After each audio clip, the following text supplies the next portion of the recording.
કેમ છો વિદ્યાર્થી મિત્રો? હું કેતન તમારું બધાનું હાર્દિક સ્વાગત કરું છું ડીઆઈસીએસના યુટ્યુબના પ્લેટફોર્મ ઉપર.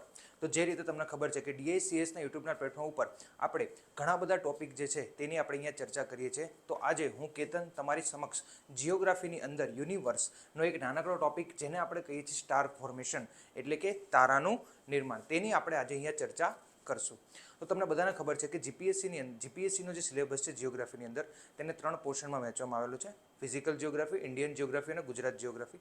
જેની અંદર ફિઝિકલ જિયોગ્રાફીની અંદર યુનિવર્સ, જીઓમોર્ફોલોજી, ક્લાઇમેટોલોજી અને ઓશિયનગ્રાફીના ટોપિક છે. જેની અંદર યુનિવર્સનો એક ટોપિક એટલે કે સ્ટાર ફોર્મેશન, તેની આજે આપણે ચર્ચા કરશું.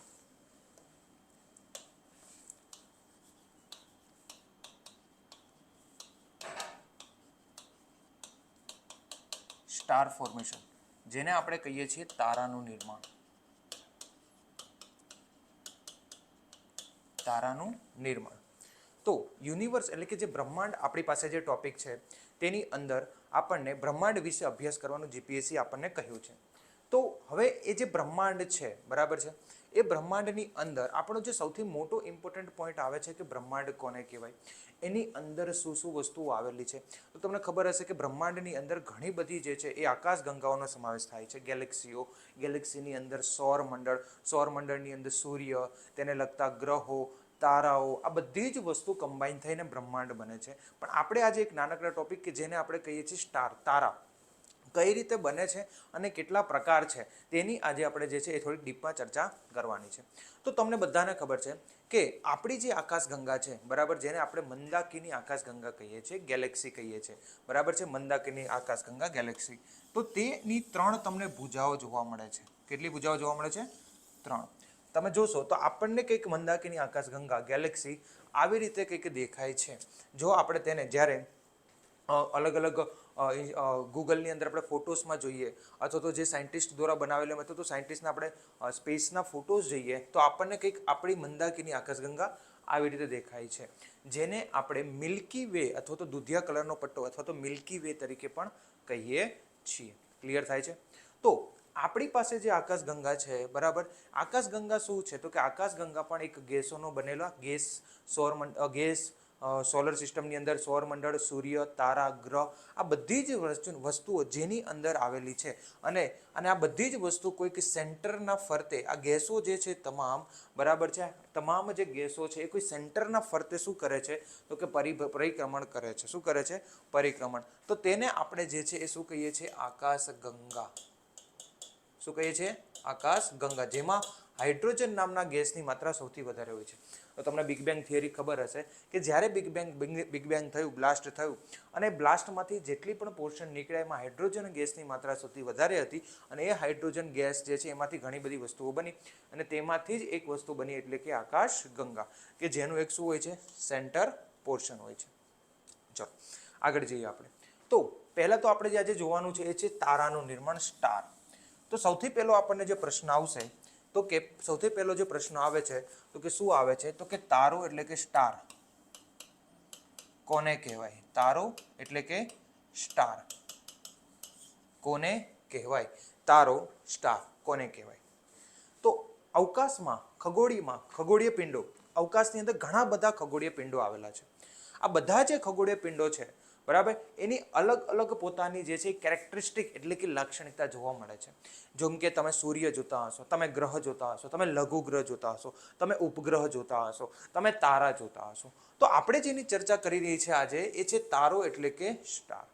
તો સ્ટાર કોને કહેવાય? તો કે તારો એટલે કે એવો ઓબ્જેક્ટ કે જે સ્વયં પ્રકાશિત છે. કેવો છે? સ્વયં પ્રકાશિત છે. સ્ટાર એટલે કે તારો કોને કહેવાય? કે જે ખુદનો એટલે કે જેને પોતાની પાસે શું રહેલો છે? સ્વયંનો પ્રકાશ રહેલો છે.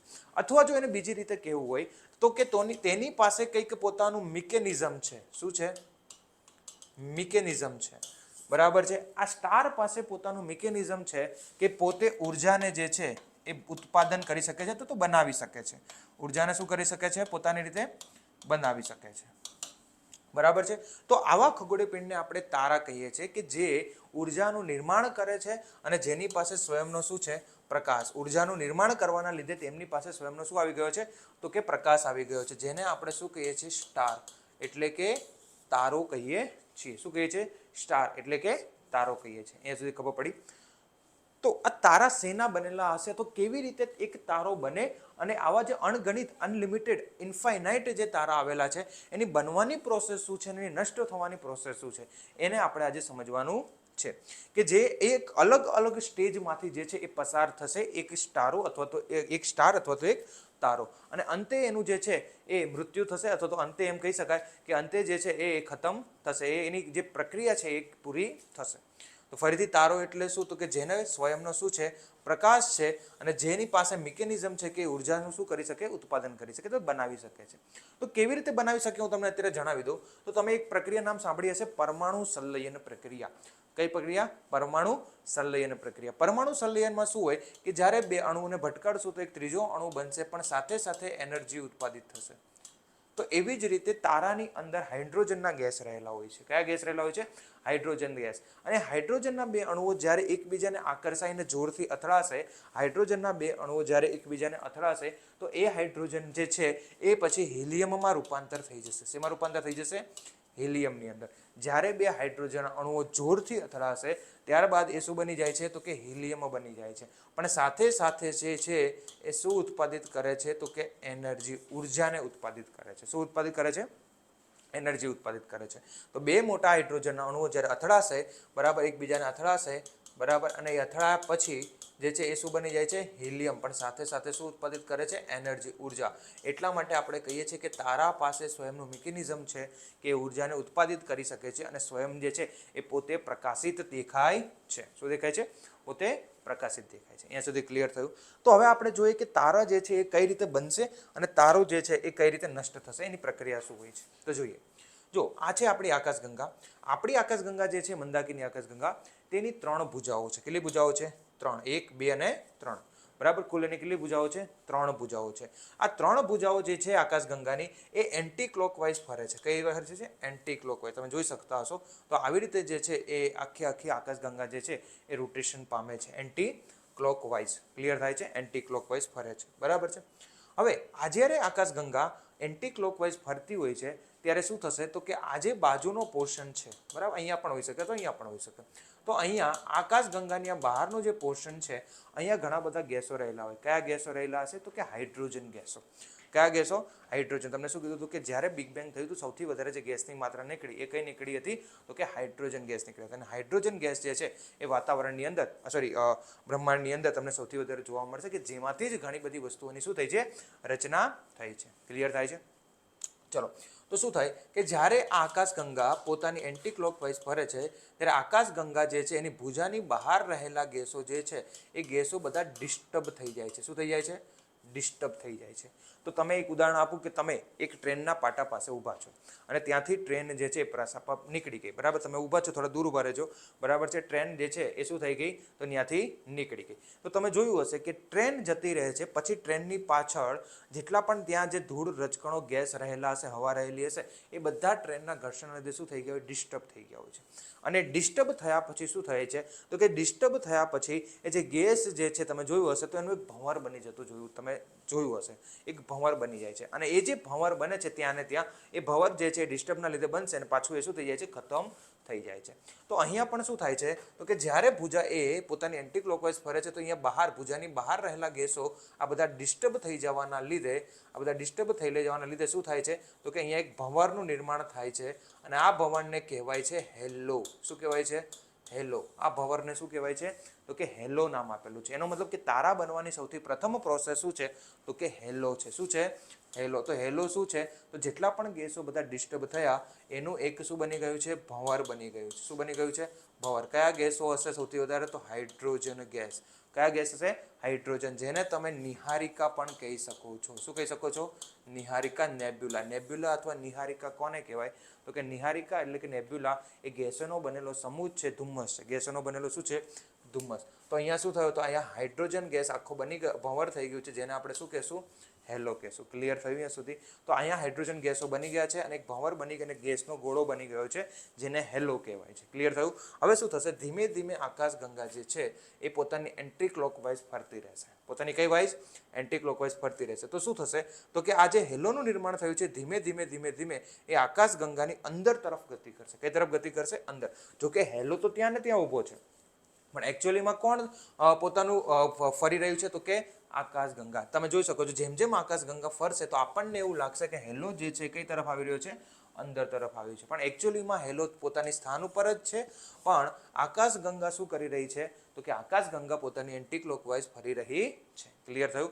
તો હવે ધીમે ધીમે આ જે હેલો છે એ કઈ બાજુ આવશે? આકાશગંગાની અંદર તરફ આવશે. આકાશગંગાની અંદર તરફ આવીને ક્યાંક પહોંચશે તો શું થશે? આની પાસે છે એ હાઇડ્રોજનના ગેસ રહેલા હશે. કે હાઇડ્રોજન ગેસ રહેલો છે. તો હાઇડ્રોજનના અણુઓ જે છે પોતાના પરસ્પર શું થશે? આકર્ષાય છે, અને પોતાના પરસ્પર આકર્ષાવાના લીધે મેં હમણાં જ કીધું કે પરમાણુ સંલયનની પ્રક્રિયા શરૂ થાય છે. તમે આને સમજી શકો કે આ બાળ અવસ્થા છે. કઈ અવસ્થા છે? હેલો એ તારા નિર્માણની કેવી અવસ્થા કહી શકો તમે? બાળ અવસ્થા. જેમ જેમ તારો અંદર આવશે તો એની અંદર રહેલા હાઇડ્રોજન અણુ એકબીજાને આકર્ષાય અને હાઇડ્રોજન અથડાઈને હિલિયમ બનાવશે. સાથે સાથે જે છે એ એનર્જી પ્રોડ્યુસ કરશે. શું પ્રોડ્યુસ કરશે? એનર્જીને પ્રોડ્યુસ કરશે. તો હવે ધીમે ધીમે જે છે આ હેલોની અંદર ધીમે ધીમે જે છે ઉર્જા શું થશે? તો કે પ્રસારિત, એટલે કે ઉર્જા બનવાનું શરૂ થશે. ઉર્જા બનવાનું શરૂ થશે અને આની અંદર હિલિયમ જે બનશે, યાદ રાખજો, હિલિયમ જે છે એ આગળ જઈ અને એક આયન એટલે કે ભારે તત્વમાં ડેન્સ મટીરિયલ બની જાય છે, અને એ આયન એટલે તો હિલિયમ જે છે એ પૃથ્વી એટલે કે કોઈ પણ સેન્ટરમાં બેસશે. કોઈ પણ, જેમ કે આ હેલો છે એના સેન્ટરમાં કોણ બસશે? હિલિયમ, કે જે શેમાં રૂપાંતર થઈ ગયું હોય છે? આયનમાં. એકદમ તમારું ડેન્સ મટીરિયલ. કેવું મટીરિયલ? ડેન્સ, મતલબ કે ભારે. અને બસ આ જે હિલિયમ બન્યું અને એનું જે આયનમાં રૂપાંતર થયું એના લીધે જ હવે ધીમે ધીમે આની અંદર ગુરુત્વાકર્ષણ બળ, કયું બળ? ગુરુત્વાકર્ષણ બળની શું થશે? ધીમે ધીમે ઉત્પત્તિ થશે. ક્લિયર થયું કે નહીં? પણ અહીંયા તમે જોશો તો અહીંયા હાઇડ્રોજન જ્યારે અંદર પહોંચે છે તો હાઇડ્રોજનનું શેમાં રૂપાંતર થવાનું શરૂ થઈ ગયું છે? હિલિયમમાં થવાનું થઈ ગયું છે, અને એનર્જી એ પ્રસારિત કરવાનું શરૂ કરી ચૂક્યો છે. તો હવે અહીંયા જે અવસ્થા થઈ આ અવસ્થાને તમે કહેશો મેચ્યોર સ્ટેજ. સ્ટાર કયા સ્ટેજમાં આવી ગયો છે? મેચ્યોર સ્ટેજમાં આવી ગયો છે. બરાબર છે? મેચ્યોર સ્ટેજમાં આવી ગયો છે. અથવા તમે એને યંગ સ્ટાર કહેશો. શું કરશો? યંગ સ્ટાર કહેશો, કે જે હાઇડ્રોજનનું શું બનાવે છે? હિલિયમ બનાવે છે અને સાથે સાથે એનર્જી પ્રોડ્યુસ કરે છે. હવે જેમ જેમ આ પોર્શન એટલે કે જે આજે સ્ટાર બનવાની એટલે કે યંગ સ્ટાર બન્યો છે ધીમે ધીમે આગળ જશે. આ ધીમે ધીમે આગળ જશે એટલે શું થશે? થોડો આકારમાં મોટો થતો જશે. પ્લસ હવે શું થશે? જેમ જેમ એણે હાઇડ્રોજનનું હિલિયમમાં રૂપાંતર કર્યું હશે થોડો વધારે ચમકીલો દેખાશે આ તારો. પ્લસ જેટલું પણ હાઇડ્રોજનનું હિલિયમમાં થશે તો વચ્ચેનો જે પોર્શન છે સેન્ટર એ હિલિયમનો બનતો જશે, અને હિલિયમ પછી શેમાં રૂપાંતર થતું જશે? આયનમાં. તો આ ધીમે ધીમે જે છે એની પાસે હિલિયમ સેન્ટરમાં આયનની માત્રા કેવી થતી જશે? વધારે. અને આ આયનની માત્રા વધવાના લીધે તેની ઘનતા પણ વધશે અને સાથે સાથે તેની ગુરુત્વાકર્ષણ બળ પણ શું થશે? વધતું જશે. અહીંયા સુધી ખબર પડી? તો અહીંયા શું થયું હશે? તો કે હાઇડ્રોજનનું વધારે માત્રામાં હિલિયમમાં રૂપાંતર થવાના લીધે વચ્ચેના ભાગની અંદર ડેન્સ મટીરિયલ, ગુરુત્વાકર્ષણ બળ વધ્યું, ઘનતા પણ વધશે, પ્લસ એનર્જી પણ વધશે, કારણ કે વધારે પડતું હાઇડ્રોજનનું શેમાં રૂપાંતર કર્યું હશે? હિલિયમમાં. તો હવે તમને ખબર છે કે જ્યારે કોઈ રાઉન્ડ સર્કલ જે છે પોતાને ધરી ઉપર ફરતું હોય તો શું થશે? તમે એક્ઝામ્પલ તરીકે સમજો કે દોરી ઉપર પથ્થર બાંધો અને તમે એને ફેરવી રહ્યા છો. બરાબર? તો પથ્થર એ તમારાથી ક્યાં તરફ જઈ રહ્યો છે? દૂર તરફ. મતલબ કે તમે સેન્ટર છો, એ સેન્ટરથી ક્યાં જઈ રહ્યો છે? દૂર તરફ જઈ રહ્યો છે. તો કયું બળ કહેવાય આને? તો કે આને કહેવાય કેન્દ્ર ત્યાગી બળ. તો જ્યારે કોઈ પણ પોર્શન ફૂલ સ્પીડથી ભરતો હોય તો એની બહારની તરફ જે બળ લાગે એને કેન્દ્ર ત્યાગી બળ કહેવાય. કયું બળ કહેવાય છે? કેન્દ્ર ત્યાગી. અને એને ઓપોઝ કરવાવાળું સેન્ટરમાં બળ લાગે એને કહેવાય કેન્દ્રગામી બળ. તો એક્ઝામ્પલ તરીકે સમજો તો આ કોઈ વસ્તુ ફરી રહી છે તો એને બહારની તરફ અમુક વસ્તુ ફેંકવાનો પ્રયત્ન કરશે જેને કેન્દ્રગામી, પણ સેન્ટરમાં પણ જે છે એનું ઓપોઝ કરવાવાળું બળ લાગશે જેને કહેશું આપણે કેન્દ્રગામી. આ કેન્દ્રગામી બળ, આ કેન્દ્ર ત્યાગી બળ.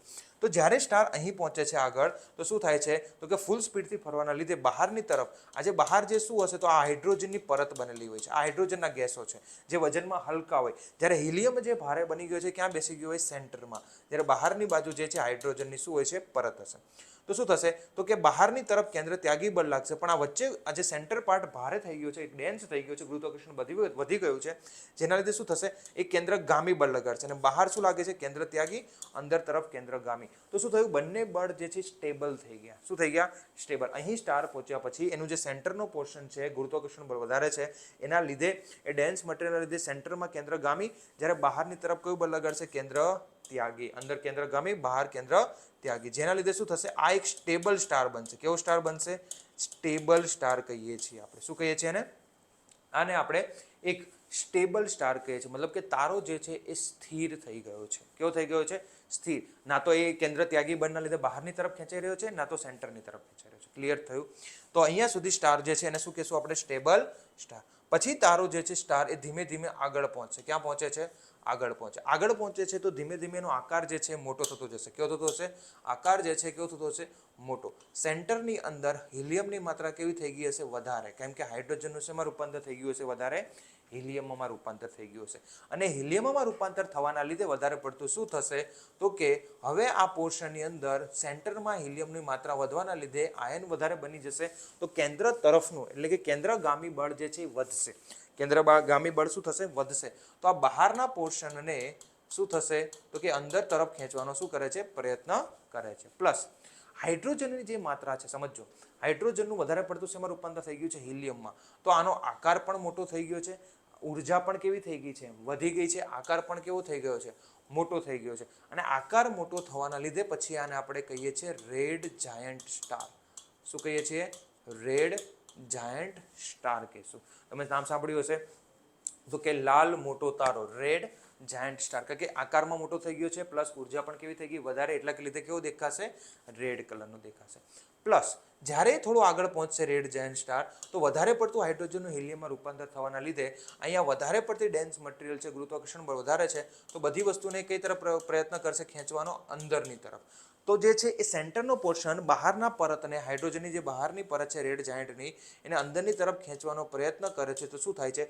બધી વસ્તુ ખેંચાઈ શકતી નથી. તો શું થાય? સેન્ટરમાં ખેંચવાનો પ્રયત્ન કરે. આપણે કોઈક વસ્તુને ખેંચી અને ખેંચાય નહીં તો એ તૂટી જશે. ખબર છે ને? એ શું થઈ જાય છે? તૂટી જાય છે. તો અહીંયા શું થશે કે જેટલું અંદર ખેંચવાનો પ્રયત્ન કરશે એમ બહારની પરત જે છે એ તૂટી અને બ્લાસ્ટ થઈ જશે. શું થઈ જશે? બ્લાસ્ટ. તૂટીને શું થઈ જશે? બ્લાસ્ટ થઈ જશે. અને જેવું આ બ્લાસ્ટ થશે બરાબર છે તો આ બહારની પરત બધી તૂટી જશે. વધશે કયો પોર્શન? ખાલી અંદરનો કે જે આયન હતો તે. અને આ બધી જે હાઇડ્રોજનની ગેસો છે બ્લાસ્ટ થઈ અને આ જે છે અવકાશમાં આકાશગંગાની અંદર આવી તે બહાર તમને આખી પ્રસારિત થઈ જશે. અને આ જે બ્લાસ્ટ થાય છે તો અવાજ આવે છે, બહુ મોટો. શું આવે છે? અવાજ. આ અવાજને કહેવાય છે સુપરનોવા. શું કહેવાય છે? સુપરનોવા. આ જે બ્લાસ્ટ થયા પછી જે અવાજ આવે છે એને આપણે શું કહીએ છીએ? સુપરનોવા. તો હવે વધ્યું સુપરનોવા થયા પછી શું વધશે તો કે બસ એ સેન્ટરનો પોર્શન જે આયનનો બનેલો છે એ વધશે. એની પાસે થોડી ઘણી એનર્જી હશે, થોડી ઘણી ચમકીલો દેખાશે. એટલે હવે આને આપણે કહીશું શ્વેત વામન તારો. શું કહીએ છીએ આપણે? શ્વેત વામન તારો. White dwarf star. નામ સાંભળ્યું હશે તમે, વ્હાઇટ ડ્વાર્ફ સ્ટાર. કેમ શ્વેત વામન તારો? તો કે સફેદ એટલા માટે કે થોડો ઘણો પ્રકાશ બાકી છે, વામન એટલા માટે કે નાનો થઈ ગયો છે. કેવો થઈ ગયો છે? નાનો. તો એને આપણે કહીએ છીએ શ્વેત વામન તારો. અને ત્યારબાદ આ જે શ્વેત વામન તારો હજી થોડો આગળ જશે એટલે શું થશે? આકાર તો એટલો જ રહેશે, પણ જે થોડી ઘણી પણ જે ઉર્જા હશે એ પણ જે છે એ ગુમાવી બેસશે, પોતાનો અંત કરી દેશે. મતલબ કે જે પણ હવે હાઇડ્રોજનનું હિલિયમમાં રૂપાંતર નહીં થાય. કેમ? તો કે હાઇડ્રોજનની જેટલી પણ ગેસો હતી બધી બ્લાસ્ટ થઈ ગઈ, સુપરનોવા થઈ ગઈ. તો એ તો આકાશગંગામાં પ્રસારિત થઈ ગઈ. હવે જે વધ્યો તો પોર્શનની પાસે થોડી ઘણી ઉર્જા હતી એ પણ જે છે થોડી ઘણી ઉર્જા પણ હવે શું થઈ ગઈ છે તો કે સમાપ્ત થઈ ચૂકી છે. અને હવે જે છે એ આગળ ગયા પછી જે થોડી ઘણી પણ ઉર્જા હતી સમાપ્ત થઈ જાય પછી આપણે એને કહીશું શ્યામ વામન તારો. શું કહીએ છીએ આપણે? શ્યામ વામન. Black white dwarf. બરાબર છે? Black dwarf star. બરાબર? શ્યામ વામન તારો. અને આ શ્યામ વામન તારો અંતે બરાબર છે આ આકાશ ગંગાના સેન્ટરને આપણે બલ્જ અથવા ક્વાસર કહીએ. યાદ રાખજો, મોસ્ટ ઇમ્પોર્ટન્ટ છે. આકાશ ગંગાના સેન્ટરને શું કહીએ? બલ્જ અથવા તો ક્વાસર. તો આજે શ્યામ વામન તારો છે એ આગળ જઈ અને આ બલ્જ અથવા ક્વાસરમાં અહીંયા ભેગા થાય છે. અને આવા ઘણા બધા જે છે એ શ્યામ વામન તારા અહીંયા તમને જોવા મળશે સમૂહમાં કે જે બલ્જમાં જવાના છે. તો શ્યામ વામન તારાના સમૂહને કે જે સેન્ટરમાં ભેગા થાય છે એને આપણે શું કહીએ છીએ? બલ્જ અથવા તો ક્વાસર. અને આ બલ્જની અંદર જ અહીં સેન્ટરમાં આવેલું છે બ્લેક હોલ. અને આ બધા શ્યામ વામન તારા અંતમાં ક્યાં જતા રહેશે તો કે બ્લેક હોલમાં જતા રહેશે. યાદ રાખજો કે શ્યામ વામન તારાનો સમૂહ કે જે બ્લેક હોલમાં અંતે જવાનો છે એની પહેલા જે છે એ ભેગા થાય છે, સમૂહ ભેગો થાય છે, જેને બલ્જ અથવા તો શું કહેવાય, ક્વાસર. આકાશગંગાના સેન્ટરને બલ્જ અથવા ક્વાસર કહેવાય, કે જેની અંદર શું આવેલું હોય છે, તો કે બ્લેક હોલ આવેલો હોય છે. ક્લિયર થયું? ખબર પડી કે નહીં? અને અંતે જે છે આ શ્યામ વામન તારો અંત જઈ અને તારાનું શું થઈ જાય છે, તો કે ખતમ થઈ જાય છે. તો શું થયું અહીંયા, તો કે સૌથી પહેલા હેલો બન્યો હતો, બરાબર, જેની પાસે સંપૂર્ણપણે હાઇડ્રોજન હતું. હાઇડ્રોજન ધીમે ધીમે શેમાં બનવા માંડ્યું, હિલિયમમાં બનવા માંડ્યું. તો પછી એ મેચ્યોર સ્ટાર બની ગયો અથવા તો યંગ સ્ટાર બની ગયો. થોડો પોર્શન જે છે ઉર્જા બહાર નીકળવા માંડી. હિલિયમ ક્યાં ભેગો થશે, સેન્ટરમાં, અને સેન્ટરમાં ભેગો થઈને શું બનાવતો જશે, આયન. બરાબર. પછી આગળ જશું તો શું બનશે, સ્ટેબલ સ્ટાર. સેન્ટરમાં પણ બળ લાગશે, બહારની તરફ બળ લાગશે, બંને સ્ટાર સ્ટેબલ થઈ જશે. ત્યારબાદ આગળ જઈને શું બનશે, રેડ જાયન્ટ સ્ટાર બનશે. કેમ આવું, તો કે આકારમાં મોટો થઈ ગયો છે, વધારે પડતું હાઇડ્રોજનનું શેમાં રૂપાંતર થઈ ગયું છે, હિલિયમની અંદર. તો જે છે એ આકારમાં મોટો પ્લસ ચમકીલો. ત્યારબાદ વધારે પડતા ગુરુત્વાકર્ષણના લીધે કેન્દ્રગામી બળ વધારે લાગશે, તો બહારની જે પરત છે બ્લાસ્ટ થઈ જશે. બ્લાસ્ટ થશે એટલે અવાજ આવશે, જેને આપણે શું કહીશું, સુપરનોવા. સુપરનોવા થયા પછી જે પોર્શન વધશે વચ્ચેનો પોર્શન, જેને આપણે શું કહીશું, શ્વેત વામન તારો. અને શ્વેત વામન તારો પોતાનો ચમકીલો પ્રકાશ ગુમાવી બેસે પછી એને આપણે શું કહીએ, શ્યામ વામન તારો. અને આ શ્યામ વામન તારો પછી સેન્ટરમાં ક્યાં જશે, તો કે અંદર જાય છે અને સમૂહ બનાવે છે, જેને આપણે શું કહીએ છીએ, બલ્જ અથવા તો ક્વાસર, કે જેની અંદર શું આવેલું હોય, તો બ્લેક હોલ આવેલો હોય છે. શું આવેલો હોય છે, બ્લેક હોલ આવેલો હોય છે. ક્લિયર થયું? સમજ પડી? તો આ એક પોર્શન થયો. બરાબર છે. હવે સમજો આકાશગંગાની અંદર, બરાબર, આપણે એક મેથડ સમજી. આકાશગંગાની અંદર, બરાબર છે, શું જો જ્યારે હેલો બનશે, જ્યારે પહેલી અવસ્થા બને છે, સમજો, જ્યારે પહેલી અવસ્થા એટલે કે હેલો બને છે, અને હેલો માની લો કે બહુ મોટો બને છે, બરાબર. મોટો એટલે કેટલો મોટો, તો કે આપણા સૂર્ય જે છે, આપણું જે સૂર્ય છે તેના માસ દ્રવ્યમાન કરતા 1.44 ગણાથી પણ મોટો બને છે. સમજો, કોઈ હેલોનું જે બને છે એ હાલમાં જે આપણું જે સૂર્ય છે એના દ્રવ્યમાન, એના માસ કરતા જો 1.44 ગણાથી મોટો આકારનો બનશે, તો એની કંઈક પ્રોસેસ અલગ થશે. શું થશે, તો સમજીએ આપણે. તો તમને ખબર જ છે, જો આપણે હમણાં જે પ્રોસેસ સમજી કે પહેલું, બરાબર છે, કે હેલો બનશે, સ્મોલ સ્ટાર બન્યો, બરાબર. સ્મોલ સ્ટાર પછી શું બની ગયું, તો કે રેડ જાયન્ટ બન્યો. રેડ જાયન્ટનું શું થયું, સુપરનોવા થયો. સુપરનોવા પછી શું થયું, શ્વેત વામન. શ્વેત વામન આગળ જઈને શ્યામ વામન, અને ક્યાં જતો રહેશે, બલ્જ અથવા ક્વાસરમાં જશે. પણ જો હેલોની જે હેલો બને છે એ હેલોનો જે આકાર છે એ આપણા સૂર્યના દ્રવ્યમાન અથવા માસ કરતા 1.44 ગણાથી વધારે છે. તો તમે જોઈ શકો છો આ લાર્જ સ્ટાર બન્યો. તો લાર્જ સ્ટાર પછી રેડ સુપર જાયન્ટ કહેવાશે. રેડ જાયન્ટ નહીં, શું કહેવાશે, રેડ સુપર જાયન્ટ કહેવાશે. અને આ રેડ સુપર જાયન્ટનું જ્યારે બ્લાસ્ટ થશે એટલે કે સુપરનોવા થશે, એના પછી કાં તો તે ન્યુટ્રોન સ્ટાર બની શકે ને કાં તો તે બ્લેક હોલ બની શકે. ખાસ યાદ રાખજો, જો કોઈ હેલો બને છે તેનું માસ અથવા દ્રવ્યમાન આપણા સૂર્ય કરતા 1.44 ગણાથી વધારે છે, તો જ્યારે તેનું સુપરનોવા થશે, કાં તો ત્યાર પછી તે ન્યુટ્રોન સ્ટાર બનશે, કાં તો તે પછી જે છે એ બ્લેક હોલ બની શકે છે. આ ખાસ યાદ રાખજો, એ શ્વેત અથવા તો શ્યામ વામન બની શકતો નથી. બરાબર. આપણે અહીંયા જો તમે જ્યારે સુપરનોવા થયું રેડ જાયન્ટ સ્ટારનું, તો શું બની ગયો, શ્વેત વામન બની ગયો. પણ કોઈ સ્ટારનું દ્રવ્યમાન આપણા દ્રવ્યમાન કરતા, આપણું સૂર્ય છે અને આપણા સૂર્યના દ્રવ્યમાન કરતા કેટલું મોટું હોય, 1.44 ગણું અથવા તો તેનાથી મોટું હોય, તો તે કાં તો ન્યુટ્રોન સ્ટાર બનશે, કાં તો શું બની જશે, ડાયરેક્ટ બ્લેક હોલ બનશે. શું બનશે, બ્લેક હોલ બનશે. આવું કેમ, તો કે જો જ્યારે એ આકારમાં મોટો છે તો રેડ સુપર જાયન્ટ બન્યો. આ શું બન્યો કહેવાય, રેડ સુપર જાયન્ટ. હવે તમને ખબર છે કે કોઈ પણ મોટી વસ્તુ હોય તો કે તેની સેન્ટરનો જે પોર્શન હશે એ આકારમાં કેવો હશે, નાનો. એક્ઝામ્પલ તરીકે તરબૂચ છે, તો તરબૂચના બીજ કેવા હોય છે, નાના. શક્કરટેટીના બીજ કેવા હોય છે, નાના. પણ એક આમળું હોય છે, તમે જોયું હશે, નાનું. તો એના બીજ કેવા તમને જોવા મળશે, મોટું જોવા મળશે. બરાબર છે. આની પાછળ એક અલગ જ ફિઝિક્સ ચાલે છે કે જે કોઈ પણ મોટી વસ્તુ હશે તેનું જે સેન્ટરનો પોર્શન છે કેવો રહે છે, નાનો. તો રેડ સુપર જાયન્ટ છે એની અંદર જે છે, જે હિલિયમ બનેલું છે એનું આયનમાં રૂપાંતર થઈ ગયું, એ એકદમ કેવું થઈ જાય છે, નાનું થઈ જાય છે. તો સુપરનોવા થશે તો આ બધું બ્લાસ્ટ થઈ જાય છે. આ બધું બ્લાસ્ટ થવાના લીધે તો સેન્ટરમાં જે પોર્શન વધશે, જો એની અંદર ન્યુટ્રોનની માત્રા વધારે હશે તો એ શું કહેવાશે, ન્યુટ્રોન સ્ટાર. પણ જો આપણા સૂર્ય કરતા તેનું દ્રવ્યમાન 3 ગણાથી વધારે હશે, કેટલા ગણાથી વધારે, 3 ગણાથી વધારે હશે, તો તે બ્લેક હોલ બની જશે. શું બની જશે, બ્લેક હોલ. 1.44 ગણાથી અથવા 3 ગણાથી ઓછું છે તો તે શું કહેવાશે? ન્યુટ્રોન સ્ટાર બનશે. પરંતુ જો તેની માત્રા 3 ગણાથી પણ વધારે છે, હેલોની આપણા સૂર્ય કરતાં 3 ગણાથી પણ કેવી છે? વધારે છે, તો તે શું કહેવાશે?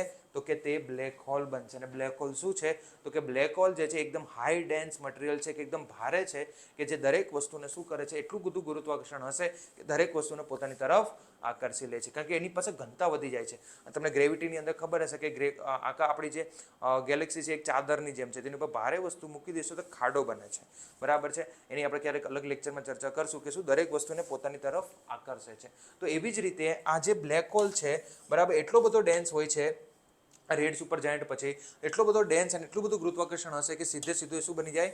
બ્લેક હોલ બની જશે. પણ ક્યારે? તો કે જ્યારે હેલો જે છે એ આપણા સૂર્યના દ્રવ્યમાન અથવા આપણા માસ કરતાં 1.44 ગણાથી અથવા 3 ગણાથી ઓછો હશે તો તે ન્યુટ્રોન સ્ટાર બનશે, અને 3 ગણાથી વધારે હશે તો શું બનશે? તે બ્લેક હોલ બનશે. અને આજે છે એ સમજાવટ આપણી જે છે એ કે સુબ્રમણ્યમ ચંદ્રશેખર સાહેબે આપણને આપી હતી. તો આ સીમાને જે છે આ 1.44 ગણી સીમાને ચંદ્રશેખર સીમા પણ કહેવાય છે. કઈ સીમા કહેવાય છે? ચંદ્રશેખર સીમા. તો કે કોઈ સ્ટાર સુપરનોવા થયા પછી શ્વેતવામન બનશે કે ન્યુટ્રોન સ્ટાર બનશે કે બ્લેક હોલ બનશે, તો કે એ જે છે એ કોણ, એ કેના ઉપર નક્કી થાય છે? તો કે સૂર્યના માસ ઉપર. આપણો જે સૂર્ય જે છે એના માસ કેટલું છે? આપણા સૂર્ય કરતાં જો 1.44 ગણાથી વધારે છે અને 3 ગણાથી ઓછો છે, બરાબર, તો એ શું બનશે? ન્યુટ્રોન. 3 ગણાથી વધારે છે તો બ્લેક હોલ. પણ 1.44 થી ઓછો છે, બરાબર, એટલે આપણા સૂર્ય જેવડો છે હેલો, અથવા આપણે 1.44 આપણા સૂર્યના આકાર અથવા માસના 1.44 થી કેવું છે? ઓછો છે, તો તે શું બનશે? શ્વેતવામન તારો બનશે. શું બનશે? શ્વેતવામન તારો. તો આપણને સમજાવટ જે છે કોણે આપી હતી? કે સુબ્રમણ્યમ ચંદ્રશેખર સાહેબે. તો આ સીમાને 1.44 ગણી સીમાને આપણે ચંદ્રશેખર સીમા કહીએ છીએ. તેના બદલ તેમને 1983 ની અંદર જે છે એ શું મળેલું છે? તો કે નોબેલ ફિઝિક્સની અંદર નોબેલ પારિતોષિક મળેલો છે. યાદ રાખવાનું છે. કયું? નોબેલ પારિતોષિક મળેલો છે. ક્લિયર થાય છે કે નહીં? બરાબર, ખબર પડી? તો આ જે છે એ રીતે એક સ્ટાર બનશે અને એક સ્ટારનો શું થાય છે? તો કે અંત થાય છે. આ નોર્મલ પ્રોસેસ છે. અને આજે આપણે પ્રોસેસ સમજી, બરાબર. આ પ્રોસેસ ક્યારે છે? કે જ્યારે જે હેલો બનશે, આ હેલો જે છે અહીંયા જે બનશે એ આપણા સૂર્યના દ્રવ્યમાન કરતાં 1.44 ગણાથી વધારે છે અથવા તો 3 ગણાથી વધારે છે, તો એ જે છે શ્વેતવામન બનશે નહીં. કાં તો તે ન્યુટ્રોન સ્ટાર બનશે, કાં તો તે શું બનશે? તો કે કાં તો તે જે છે એ બ્લેક હોલ બનશે. ક્લિયર થાય છે કે નહીં? તો ખાસ તમારે જે છે યાદ રાખવાની છે ચંદ્રશેખર સીમા. અને એક તારાનું નિર્માણ આવી રીતે થશે અને એક તારો જે છે એવી રીતે આપણે અંત થાય છે, બરાબર. આપણા સૂર્યની વાત કરીએ તો આપણો સૂર્ય જે છે એ ભવિષ્યમાં શું બનશે?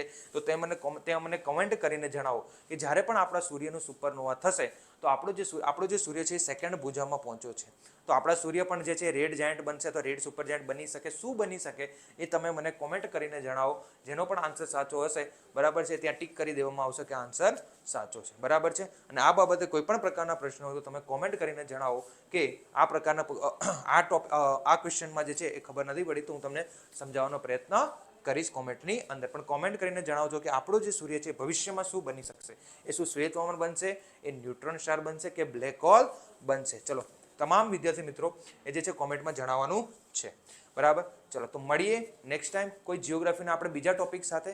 ત્યાં સુધી બધાનો ધન્યવાદ.